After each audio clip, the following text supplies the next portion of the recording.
हमारा मन कैसे शुद्ध हो, अंतःकरण से विकार कैसे निकले, चित्त कैसे निर्मल हो, इसके बारे में बताते हुए पूज्य स्वामी राम सुखदास जी कहते हैं, ये राग द्वेष काम क्रोध आदि उत्पन्न और नष्ट होते हैं, आते और जाते हैं, परंतु आप उत्पन्न और नष्ट नहीं होते हो। तो फिर ये राग द्वेष आदि दोष आपसे अलग हुए ना। अलग होने से ये आपके अंदर नहीं है, यह बात दृढ़ हुई। अतः दृढ़ता से यह विचार होना चाहिए कि ये मेरे नहीं हैं। अगर ये आप में होते तो जब तक आप रहते तब तक ये भी रहते, और आप न रहते तो ये भी न रहते। परंतु आप तो रहते हो और ये नहीं रहते, ये आगंतुक हैं। आप आगंतुक थोड़े ही हो, आपका होनापन तो निरंतर रहता है। गाढ़ी नींद में मैं हूँ ऐसा स्पष्ट भाव नहीं होता, तो भी जगने पर यह भाव होता ही है कि अभी तक मैं सोया था, अब जग गया हूँ। मैं सोया था, उस समय मेरा अभाव था, यह नहीं दिखता। अपना भाव तो निरंतर अपने अनुभव में आ रहा है, और इन दोषों का आगंतुकपना प्रत्यक्ष हमारे अनुभव में आ रहा है। इसका भाव और अभाव दोनों हमारी समझ में आते हैं। तात्पर्य यह हुआ कि ये राग द्वेष आदि आपके स्वरूप में नहीं है, अपितु आपके मन, बुद्धि, इंद्रियों में आते हैं। परंतु शरीर को मैं मेरा मानने से इनके साथ अपने संबंध का अभाव नहीं दिखाई देता। देखो, एक बात बताएं, आप ध्यान देकर सुने। हमें संसार के जितने भी ज्ञान होते हैं वे सब सांसारिक पदार्थ, शरीर, इंद्रियां, अंतःकरण, इनको साथ लेकर ही होते हैं। परंतु स्वयं का बोध शरीर, इंद्रियां, अंतःकरण को साथ लेने से नहीं होता। अब यह जो बात है कि अंतःकरण शुद्ध होने से संसार का ज्ञान साफ होगा, पर स्वरूप का बोध कैसे होगा, इस पर शंका करो। श्रोता ने पूछा कि महाराज जी, अंतःकरण शुद्ध होने से अंतःकरण से संबंध विच्छेद हो जाएगा तो बोध अपने आप हो जाएगा ना? स्वामी जी ने कहा, जड़ चेतन का, सत असत का, नित्य अनित्य का जो विवेक है, उस विवेक को महत्व न देने से ही बोध नहीं हो रहा है। विवेक को महत्व देने से अविवेक मिट जाएगा और बोध हो जाएगा। यह विवेक आप में है और अभी है। उस विवेक को आपने प्रकाशित नहीं किया, उसको आपने उद्बुद्ध नहीं किया, उसको जागृत नहीं किया, उसका आदर नहीं किया, उसको महत्व नहीं दिया। यह गलती हुई। अंतःकरण शुद्ध होने से क्या हो जाएगा? शुद्ध होने से एक बात है कि पारमार्थिक रुचि हो जाएगी और कुछ नहीं। एक बड़ी मार्मिक बात है, जिस तरफ साधक का ध्यान जाता नहीं है, परमात्म तत्व का अथवा स्वरूप का बोध करण निरपेक्ष है। उसमें साधन की आवश्यकता नहीं है। इसलिए करण शुद्ध हो या अशुद्ध, उससे विमुख होने से वह बोध हो जाएगा। श्रोता ने पूछा कि अंतःकरण शुद्ध हुए बिना उससे संबंध टूट सकता है क्या? स्वामी जी ने कहा, वास्तव में संबंध है नहीं, पर संबंध मान लिया है। माना हुआ संबंध नहीं मानने से मिट जाएगा। इसमें शुद्धि अशुद्धि से क्या लेन देन? श्रोता ने पूछा कि यह मान्यता बिना अंतःकरण शुद्ध हुए भी हो सकती है क्या? स्वामी जी ने कहा, बिल्कुल हो सकती है। आपके भीतर यह भाव होना चाहिए कि मेरी मुक्ति हो जाए, मुझे बोध हो जाए, मेरा अंतःकरण शुद्ध हो जाए, उससे संबंध विच्छेद हो जाए। यह बात वास्तव में संबंध को दृढ़ करने वाली है। किसी को मिटाना चाहते हो तो मिटाने से पहले उसकी सत्ता मानते हो। अगर सत्ता नहीं मानते तो फिर मिटाते किसको हो? सत्ता मानते हो तभी तो आप संबंध विच्छेद करना चाहते हो। संबंध है, यह मान्यता होती है, तब उसको दूर करते हो। मैं कहता हूं कि संबंध है ही नहीं। उस शास्त्रीय प्रणाली में और इस प्रणाली में यही खास फर्क है। जैसे वेदांत ग्रंथों में आता है कि अध्यारोप और अपवाद, इन दोनों से निष्प्रपंच का प्रपंच हुआ है, अर्थात परमात्मा का विवेचन होता है। तो मैं कहता हूं कि जब अपवाद ही करना है तो अध्यारोप करो ही क्यों? श्रोता ने कहा, मेरा प्रश्न यही उठ रहा है कि अंतःकरण की शुद्धि हुए बिना मान्यता बनती नहीं। स्वामी जी ने कहा, मैं कहता हूं कि बनती है। अंतःकरण को लेकर बनाओगे तो नहीं बनेगी। देखो, सनकादियों ने जाकर ब्रह्मा जी से प्रश्न किया कि मन विषयों में फंसा हुआ है और विषय मन में बसे हुए हैं, तो फिर मन को विषयों से अलग कैसे करें? तो उत्तर दिया कि इन दोनों से ही संबंध विच्छेद कर दो। मदरूप उभयम त्यजेत। यही तो मैं कहता हूं। इस साधन को क्यों नहीं पकड़ते आप? यह तो शास्त्र की बात है, मेरे घर की नहीं है। मेरे घर की इतनी ही बात है कि इसी को जोर से पकड़ना चाहिए, दूसरे को नहीं। अध्यारोप करो, उसको रखो, फिर उसको दूर करो। क्यों आफत में फंसते हो? है ही नहीं हमारे में। इससे साधन की जल्दी सिद्धि होती है, इसलिए इसका आदर करो। यह प्रणाली मेरी नहीं है और न किसी का ठेका है इस पर। यह तो सामान्य सी बात है। श्रोता ने कहा, महाराज जी, जहां जिज्ञासा होती है, मान्यता होती है, वहीं पर हमारी भोगों में रुचि पैदा होती है। स्वामी जी ने कहा, भोगों की रुचि है, सुख भोग की इच्छा है, यही तो घातक है। इसका आप त्याग करते नहीं, इसीलिए संबंध विच्छेद की बात कठिन दिखाई देती है। नहीं तो यह बहुत सुगम और बहुत सरल है। श्रोता ने कहा कि यह सुख भोग की इच्छा ही खास बीमारी है महाराज जी। स्वामी जी ने कहा, अरे खास बीमारी है तो इसको दूर करो। वास्तव में जब आपकी समझ में आ गई कि यह बीमारी है तो बीमारी आपसे दूर हो गई। आंख में लगा हुआ अंजन आंख से नहीं दिखता। अंजन आंख से तब दिखता है जब वह आंख से दूर हो, अंगुली पर लगा हो। श्रोता ने पूछा, स्वामी जी, दोष को जानते हुए भी और इसको दूर करना चाहते हुए भी यह दूर क्यों नहीं होता?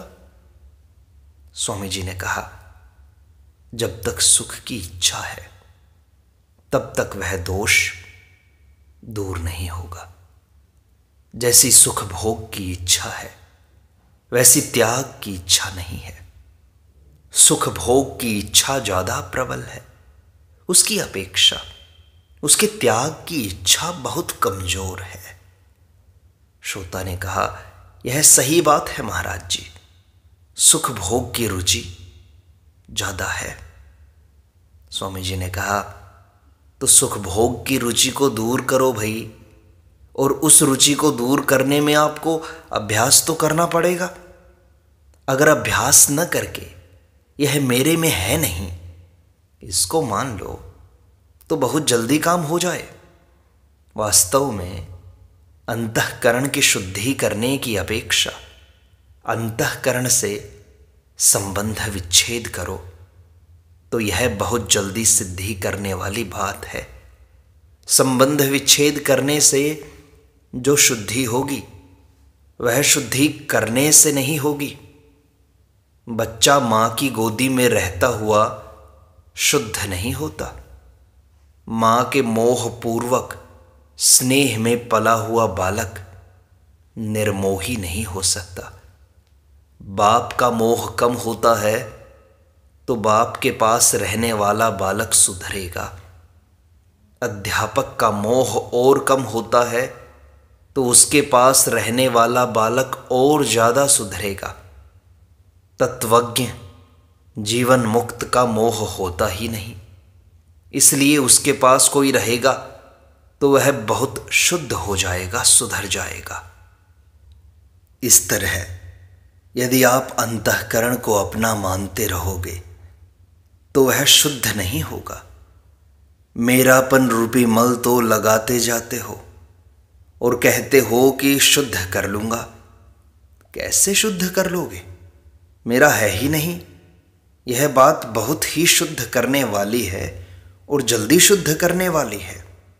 इसी बात को लेकर मेरी प्रणाली और तरह की दिखती है। वह दूसरी प्रणाली भी मेरी पढ़ी हुई है, देखी हुई है, तथा यह प्रणाली भी देखी हुई है। उस प्रणाली में देरी लगती है, जल्दी सिद्धि नहीं होती। आप ही देख लो, इतने वर्षों से सत्संग करते हैं, साधन करते हैं, पर वास्तविक सिद्धि कितनों को मिली? अशुद्धि को आदर देते हुए, अपने में मानते हुए उसको दूर करना चाहते हो, इससे वह दूर होगी नहीं। वास्तव में आपके स्वरूप में यह है नहीं।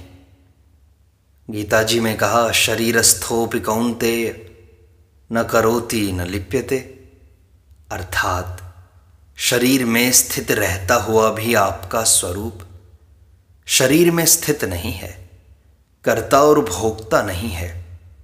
इस प्रकार सीधे स्वरूप को ही पकड़ने की मेरी प्रणाली है, यह कोई नई बात नहीं है। श्रोता ने कहा, पर स्वामी जी, रामायण में तो ज्ञान को कठिन बताया गया है और आप कहते हैं कि सरल है। स्वामी जी ने कहा, देखो भाई, आप प्रमाण दोगे तो मैं चुप हो जाता हूं, पर मैं मानूंगा थोड़े ही इस बात को।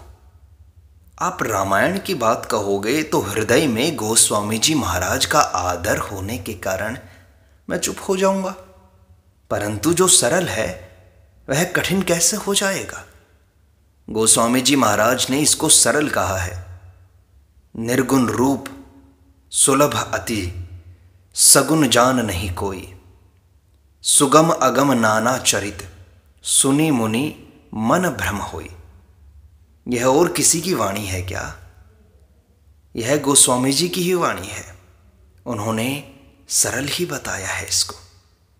श्रोता ने कहा, महाराज जी, बात समझ में तो आती है पर आकर भी नहीं आती।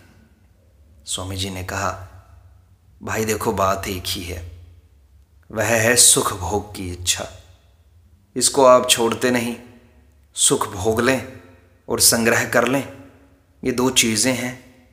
मेरे पास वस्तु हो जाए, रुपया हो जाए, इतना आधिपत्य हो जाए और इनसे मैं सुख भोग लूँ, यह खास बाधा है। न सुख बाधक है और न संग्रह बाधक है। सुख और संग्रह की जो इच्छा है, यही महान बाधक है। इस इच्छा से लाभ किसी तरह का नहीं है और नुकसान किसी तरह का बाकी नहीं है। नरक, 84 लाख योनियाँ, संताप, जलन, चिंता, भय, ये सब इस इच्छा में है। श्रोता ने पूछा कि इस इच्छा को मिटाने के लिए क्या किया जाए? स्वामी जी ने कहा, दूसरे का हित कैसे हो, दूसरे को सुख कैसे हो, दूसरे का सम्मान कैसे हो, दूसरे को आराम कैसे मिले, यह लगन लग जाए। जहाँ अपने सुख की इच्छा है उस जगह दूसरे के सुख की इच्छा हो जाए, लगन लग जाए, तो अपने सुख और संग्रह की इच्छा मिट जाएगी। ना मिटे तो कहना। जो दूसरों के हित में रत है उनको भगवान ने सगुण और निर्गुण दोनों की प्राप्ति बताई है। सगुण की प्राप्ति में बताया, ते प्राप्नुवन्ति मामेव सर्वभूत हिते रताः, और निर्गुण की प्राप्ति में बताया, लभन्ते ब्रह्म निर्वाणम इत्यादि से। यह जो आप ज्ञान मार्ग समझकर इन बातों को टाल देते हो, कृपानाथ ऐसा ना करो। ज्ञान में, भक्ति में, कर्म योग में, सब में विवेक उपयोगी है। विवेक के बिना आपका साधन ठीक तरह से चलता ही नहीं। विवेक तो उसके लिए भी उपयोगी है जो स्वर्ग की प्राप्ति चाहता है, सकाम भाव से सिद्धि चाहता है। उसका शरीर तो यहीं रह जाएगा, फिर स्वर्ग जाएगा कौन? इसलिए जो बंधन का कारण है उसमें भी विवेक जरूरी है। जो अपना उद्धार चाहता है उसके लिए तो विवेक बड़ा भारी उपयोगी है। जो इसकी उपेक्षा करते हैं वो गलती करते हैं। भगवान ने तो गीता का आरंभ ही इसी से किया है कि शरीर और शरीरी, देह और देही दो हैं, एक नहीं है। वास्तविकता यही है। इसी वास्तविकता का अनुभव करना है। वास्तविकता का अनुभव नहीं करोगे तो और क्या अनुभव करोगे? श्रोता ने पूछा, विवेक परमात्मा का स्वरूप है क्या महाराज जी? स्वामी जी ने कहा, हाँ, स्वरूप हो जाता है। विवेक नाम है दो चीज़ों का और परमात्मा है एक चीज़। विवेक परमात्मा में परिणत हो जाता है। विवेक की जगह परमात्मा ही रह जाता है। श्रोता ने पूछा कि विवेक को कैसे जागृत करें फिर? स्वामी जी ने कहा, यही तो मैं माथापच्ची कर रहा हूं। आप और हम मिल करके अभी क्या कर रहे हैं? विवेक को जागृत करने की बात ही कर रहे हैं। विवेक के लिए अभ्यास जरूरी नहीं है, विचार जरूरी है। अभ्यास से मुक्ति नहीं होती और विचार से मुक्ति बाकी नहीं रहती। भगवान ने जीव को अपना कल्याण करने के लिए ही मनुष्य शरीर दिया है। इस दृष्टि से मनुष्य योनि वास्तव में साधन योनि है। साधन योनि होने के नाते मनुष्य मात्र अपना कल्याण कर सकता है, जन्म मरण से मुक्त हो सकता है। क्यों हो सकता है? क्योंकि वास्तव में वह मुक्त है। इसलिए साधक को सर्वप्रथम इस सत्य को दृढ़ता से स्वीकार करना चाहिए कि मैं मुक्त हो सकता हूँ। क्यों हो सकता हूँ? क्योंकि मैं मुक्त हूँ। मैं परमात्मा को प्राप्त कर सकता हूँ। क्यों कर सकता हूँ? क्योंकि परमात्मा प्राप्त है, जो सब देश में है, सब काल में है, सब समय में है, सब व्यक्तियों में है, सब वस्तुओं में है, सब अवस्थाओं में है, सब घटनाओं में है, सब परिस्थितियों में है। वे परमात्मा क्या हमसे कभी अलग हो सकते हैं? जैसे परमात्मा हमसे कभी अलग नहीं होते, ऐसे ही शरीर के साथ हमारा कभी मिलन नहीं होता। आज तक हम अनेक योनियों में गए, अनेक शरीर धारण किए, पर कोई भी शरीर हमारे साथ नहीं रहा, जबकि हम स्वयं वे के वे ही रहे। अतः साधक को यह सत्य स्वीकार कर लेना चाहिए कि परमात्मा के साथ हमारा अविभाज्य संबंध है और संसार के साथ शरीर का अविभाज्य संबंध है। इसलिए हम शरीर के द्वारा अपने लिए कुछ नहीं कर सकते। शरीर से कोई भी क्रिया करेंगे तो वह संसार के लिए ही होगी, अपने लिए नहीं। क्रिया मात्र का संबंध संसार के साथ है। हमारा स्वरूप अक्रिय है, अगर हम कोई भी क्रिया न करना चाहें तो शरीर की क्या जरूरत है। अब साधक को विचार करना है कि जब शरीर के द्वारा हम अपने लिए कुछ कर ही नहीं सकते, केवल संसार के लिए ही कर सकते हैं, तो फिर अपने लिए क्या कर सकते हैं, कैसे कर सकते हैं। विचार करने पर पता लगता है कि हम अपने लिए अपने द्वारा निष्काम हो सकते हैं। क्यों हो सकते हैं? क्योंकि हम निष्काम हैं। हम अपने लिए ममता रहित हो सकते हैं। क्यों हो सकते हैं? क्योंकि हम पहले से ही निर्मम हैं। हम अपने लिए निरअहंकार हो सकते हैं। क्यों हो सकते हैं? क्योंकि हम निरअहंकार हैं। गीता में भगवान ने भी हमें निष्काम, निर्मम और निरअहंकार होने के लिए कहा है। क्यों कहा है? क्योंकि हम निष्काम, निर्मम और निरअहंकार हैं। हम अपने द्वारा भगवान को अपना मान सकते हैं। क्यों मान सकते हैं? क्योंकि भगवान अपने हैं। दूसरा कोई अपना है ही नहीं, हो सकता ही नहीं। हम अपने द्वारा संसार से अलग हो सकते हैं। क्यों हो सकते हैं? क्योंकि हम संसार से अलग हैं। असंगो ही अयम पुरुषः। तात्पर्य यह निकला कि हम अपने लिए निष्काम, निर्मम, निरअहंकार हो सकते हैं और अभी हो सकते हैं। ऐसा होने के लिए शरीर की आवश्यकता नहीं है, अपितु अपने ही द्वारा हो सकते हैं। परिश्रम और पराश्रय का त्याग करके हम अपने लिए ही, अपने ही द्वारा विश्राम और भगवद आश्रय पा सकते हैं। इसमें हम पराधीन नहीं हैं, अपितु सर्वथा स्वाधीन हैं। शरीर के साथ हमारा संबंध कभी था नहीं, है नहीं, होगा नहीं, हो सकता भी नहीं। अतः शरीर के द्वारा हम भोजन तो कर सकते हैं पर भजन नहीं कर सकते। सेवा भी हम शरीर के द्वारा नहीं कर सकते, अपितु शरीर से अलग होकर कर सकते हैं। कैसे कर सकते हैं? अपने द्वारा बुराई रहित होकर कर सकते हैं। क्यों कर सकते हैं? क्योंकि हम बुराई रहित हैं। भजन भी हम अपने ही द्वारा कर सकते हैं। कैसे कर सकते हैं? भगवान में प्रेम करके कर सकते हैं। क्यों कर सकते हैं? क्योंकि हम भगवान के प्रेमी हैं। शरीर के द्वारा हम सेवा और प्रेम की चर्चा तो कर सकते हैं, पर सेवा और प्रेम नहीं कर सकते। संसार से मिले हुए शरीर, इंद्रियां, मन, बुद्धि के द्वारा हम संसार को ही प्राप्त कर सकते हैं, परमात्मा को नहीं। परमात्मा को न शरीर के द्वारा पकड़ा जा सकता है, न मन के द्वारा पकड़ा जा सकता है, न इंद्रियों के द्वारा पकड़ा जा सकता है और न ही बुद्धि के द्वारा पकड़ा जा सकता है। यदि इनके द्वारा परमात्मा पकड़ा जा सकता तो फिर मशीन के द्वारा भी परमात्मा पकड़ा जा सकता। इसलिए यदि साधक परमात्मा को प्राप्त करना चाहता है तो उसको शरीर, इंद्रियां, मन, बुद्धि, अंतःकरण के आश्रय का त्याग करना पड़ेगा। क्रिया के आश्रय का त्याग करना पड़ेगा। परमात्मा इन शरीर आदि जड़ वस्तुओं के द्वारा नहीं प्राप्त होता, अपितु इनके त्याग से, इनसे संबंध विच्छेद करने पर प्राप्त होते हैं।